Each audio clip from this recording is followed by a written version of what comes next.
not to be the absolute answer to everything. So it's discussing the general idea. Yeah. So, now the main thing that strikes me is if we can get people talking about this. Now, several things we have to go against. First of all, he's talking about, if not actual succession, of something rather close to it on there. And you have the whole thing in the federal government, and not only within the government, so a lot of a mindset, civil war, this kind of thing, this sort of thing. You also have the problem that government, federal government, they're mostly trying to consolidate more and more power, centralized power. This is a massive decentralization sort of thing on there. Even if it was put up by somebody with the best liberal or left credentials on it, I don't think we get worse than one court. So what you would have to do, obviously, is to get enough people talking about it and trying to change the situation. Now, as the Libertarian Party knows, sometimes that's a little difficult to do on it. But I must say that I pull along most of the stuff as far as a kind of goal goes. It looks like an interesting sort of thing. And certainly it's not against in a general sense, but maybe some maybe you could. Why don't we just do it for LA? Why does it have to be California? LA doesn't have all the people, and it's not big enough to survive on its own as an effective nation state.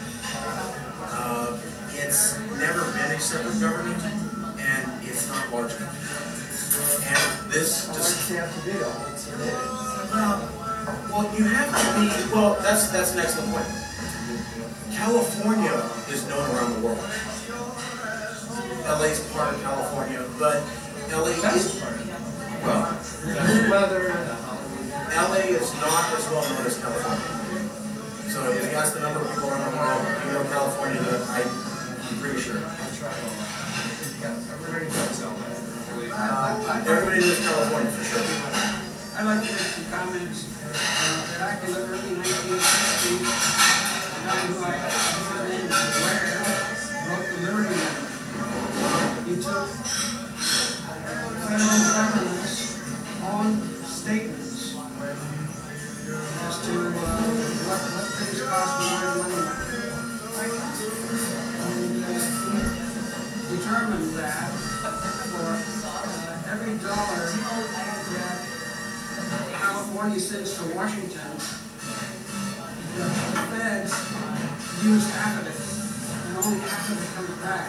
So my question would be, if we can't afford to do some big project, why embark on something that will cost twice as much?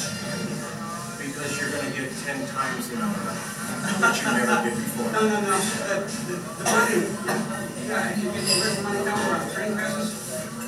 No. I'm talking real cash, not inflationary dollar spending.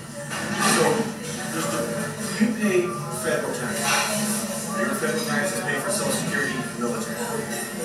After all of that stuff that it takes to run the country's done, there's $80 to $120 billion in federal taxes from the people of California.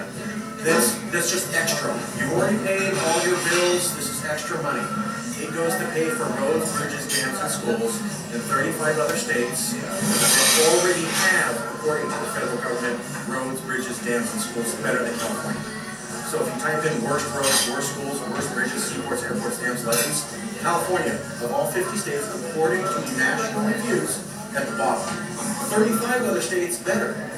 You give money to these 35 other states that have done this for 30 years to make sure that they always continually have better roads, schools, dams, bridges, seaports, etc. You're paying for 35 other states who don't put into the pot to look better than you. This is the ultimate definition of welfare. By the way, these other states talk trash on you left and right. I mean, I'm sure you heard the phrase, buy the fruits and nuts. How much respect is it for someone to insult you and yet continually take your welfare check for 30 years? That's what I said, you know. Yeah.